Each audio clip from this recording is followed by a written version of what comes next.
Hey friends, welcome to Exponent. In today's video, we're going to talk about how to get your first job as a product manager. My name is Anton, I'm a director of product at Salesforce, and I also run a YouTube channel called TechGuap, where I give advice to college students on how to get a first job in tech. With this, let's get straight into product. Let's first start with where to find companies. About 8 years ago, I was wrapping up my master's degree, and I was looking for a job myself. Like many of my peers, I was driven to work at Google or Apple, but knew very little about startups in the space. Obviously, there are well-known names that come to mind when you think about tech. Although these companies look great on your CV, the work that you will do there is highly specialized. So instead of telling you where to find well-known tech companies, let me tell you where you can find startups with an amazing growth potential. Here, my to-go sources. Each year, LinkedIn publishes a list of the top 50 startups. This is a great place to start, as there you can find a well-digested list with a good summary for each company and number of its employees.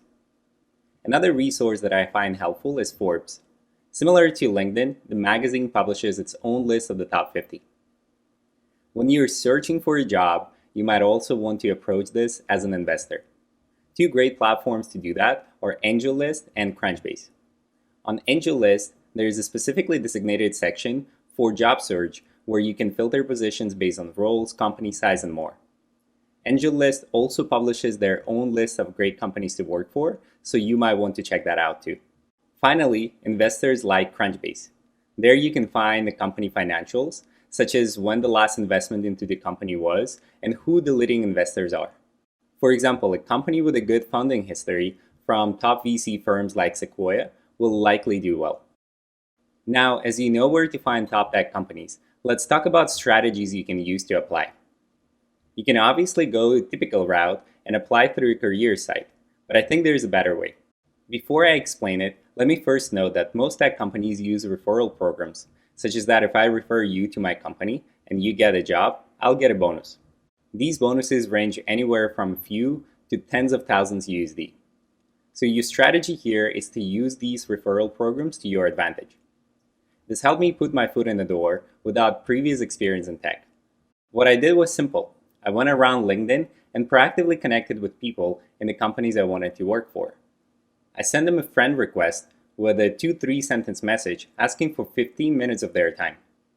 I sent hundreds of these requests, and what was interesting is that roughly 40% of people accepted my invites, and from this group, every second person was willing to chat.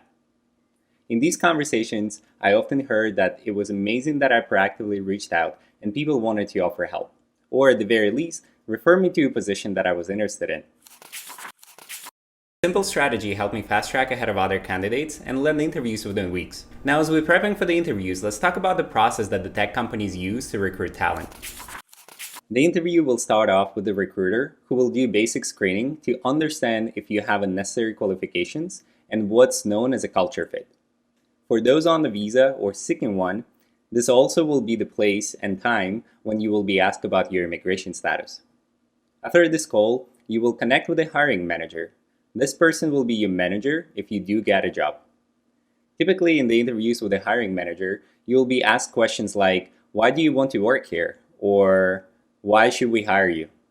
It is important to do your homework and come prepared to answer these questions. If the hiring manager likes you and thinks you are a good fit, then you'll move to a final phase. A full round that will typically consist of 4 to 6 interviewers from product, engineering, UX, and other relevant departments. Questions you will be asked during these interviews depend on each company, but typically they could be categorized as behavioral, estimation, and product questions. There are also case and coding questions, which I will not cover in this video, but rather point you at the useful resource at the end. So first, behavioral questions. Tell me about the time when you showed the initiative, or tell me about a time when you had to make an unpopular decision, or a few examples. These questions show your content and your communication. Your answers must be concise and cover the situation, the action you took, and the result of your actions. Then there are estimation questions. These are my favorites. As an example, you could be asked, how many police officers are there in the US? The important thing about these questions is that the interviewer doesn't really care about what the right answer is, but rather assesses your thought process. The key to answering this question is to cover what you know, your assumptions, and present the interviewer with an equation that you will use to calculate the answer. It is also important to discuss edge cases and do a sanity check at the end. Finally, there are product questions. Here, the interviewer will likely ask you about your favorite product and ask you how would you improve it.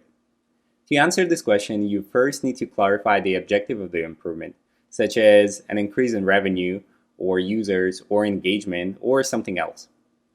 You will need to clearly identify the users and the problems they encounter. Going through this exercise, you will come up with tens of different ideas, so be ready to discuss how would you implement them. At the end, you will need to cover how would you validate if your solution works. This is where you will need to connect the solution back to the objective and discuss the metrics you are planning to track. There's obviously a lot more you can learn. That is why I recommend these 3 books to read before your next product interview. You can find links to these resources in the description below. With this, good luck with your interviews, and let me know if there's anything else that you want to learn more about.